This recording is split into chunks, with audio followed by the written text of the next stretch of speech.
وہ محبت کی تلاش میں ایک پیاسے کی طرح ماری ماری پھرتی تھی، کہیں سے ایک بوند پیار مل جائے، مگر پیار کی یہ بوند اسے نہ ملی۔ وہ تڑپتی ہی رہی، ترستی ہی رہی، تنہا رہی، اکیلی رہی اور اکیلی ہی گئی۔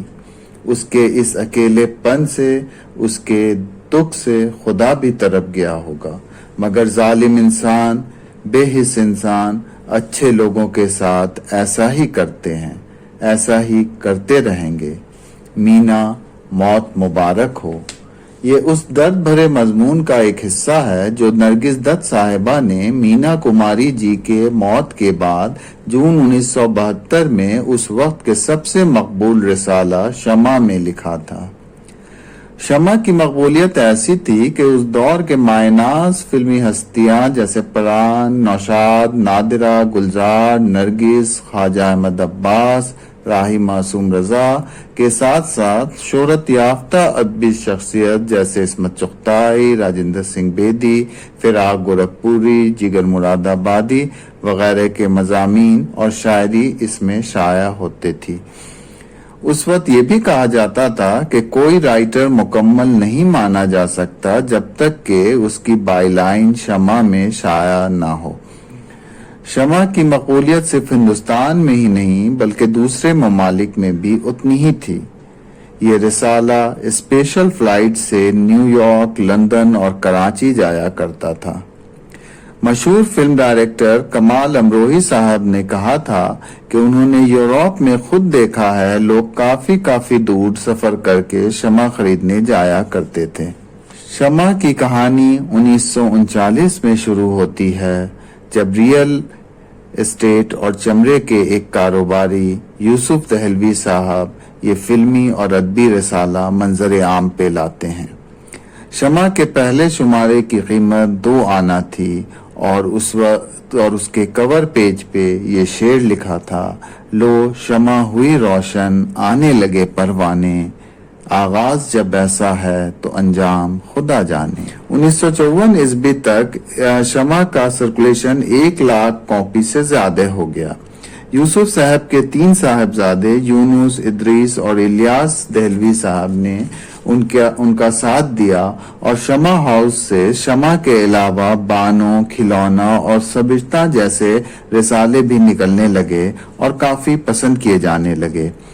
اس وقت کی تمام بڑی فلمی ہستیاں اشوک کمار، دلیپ کمار، سنیل دت، آشا پاریکھ، وحیدہ رحمان، راج کپور، محمد رفیع وغیرہ کا نہ صرف دلی کے چانکیہ پوری علاقے میں شمع ہاؤس آنا جانا رہا بلکہ کچھ تو اس کوٹھی میں کبھی کبھی رک بھی جایا کرتے تھے۔ یہاں پہ یہ بتاتے چلیں کہ 90 کے دہائی میں جب شمع ہاؤس بکا تو اسے بی ایس پی سپریمو مایاوتی نے خرید لیا۔ یوسف دہلوی صاحب کی پکڑ فلم انڈسٹری پہ کافی اچھی تھی۔ انہوں نے ہی سنیل دت صاحب کو تیار کیا تھا کہ وہ نرگس دت صاحبہ کو اجازت دیں 1967 میں ریلیز ہوئی فلم رات اور دن میں کام کرنے کے لیے۔ بعد میں نرگس دت صاحبہ کو اسی فلم کے لیے نیشنل ایوارڈ بھی ملا۔ محمد رفیع صاحب نے شمع میگزین میں ایک انٹرویو میں یہ بتلایا تھا کہ مشہور playback singer Talat Mahmood صاحب کو فلم انڈسٹری میں پیر جمانے کے لیے کافی مشقت کرنی پڑی تھی، انہیں کام نہیں مل رہا تھا۔ پہلی بار 1950 میں آرزو فلم کے لیے انیل بسواس صاحب نے انہیں موقع دیا اور اے دل مجھے گانا جو کہ دلیپ کمار صاحب پہ فلمایا گیا تھا، اس کے بعد ہی طلعت محمود صاحب کو فلم انڈسٹری میں مقبولیت ملی۔ شمع اور بانو میں جہاں کیفی اعظمی اور بیدی جیسے مشہور رائٹر بھی لکھا کرتے تھے، وہیں کھلونا جسے 8 سال سے 80 سال کے بچوں کا رسالہ کہا جاتا تھا، اس میں اردو فکشن کے مشہور رائٹرز بچوں کے لیے لکھا کرتے تھے۔ یہاں تک کہ فیض احمد فیض صاحب نے اپنی بیٹی مونیزا کے 36 سالگرہ پہ جو ایک نظم لکھی اسے بھی کھلونا میں پبلش کرایا۔ شمع میں نکلنے والا ادبی معمہ یعنی کراس ورڈ کی اپنی الگ ہی مقبولیت تھی۔ جہاں اسے سالو کرنے کے لیے لوگوں کو انعامات ملتے تھے، وہیں اس کی وجہ سے لوگ زیادہ سے زیادہ اردو ادب کے قریب آئیں اور بکس اور ناولز پڑھتے تھے، کیونکہ کراس ورڈ کو سالو کرنے کے لیے انہیں پبلشڈ ورک کا ریفرنس دینا پڑتا تھا۔ اس کا جو ادبی معمہ ہوتا تھا وہ بھی کافی دلچسپ ہوتا تھا، اس میں کافی لوگوں کو، نوجوان بوڑھے سب کو انٹرسٹ رہتا تھا۔ میں تو نہیں کرتی تھی لیکن سبوں کو کافی ہم دیکھتے تھے دلچسپی کے ساتھ، انتظار رہتا تھا کب شمع آئے گا اور وہ مما حل کرنے بیٹھ جائیں گے۔ کافی شوق سے لوگ اس کو کیا کرتے تھے۔ شمع، بانو اور کھلونا سے بہت سی یادیں جڑی ہوئی ہیں۔ ان کے پڑھنے والے آج بھی ان رسالوں کو یاد کرتے ہیں۔ یوسف دہلوی صاحب نے 1937 میں شمع رسالے کو شائع کرنے کا کام شروع کیا اور رفتہ رفتہ پورے ہندوستان میں یہ شمع رسالہ بہت ہی مقبول ترین فلمی رسالہ بن گیا۔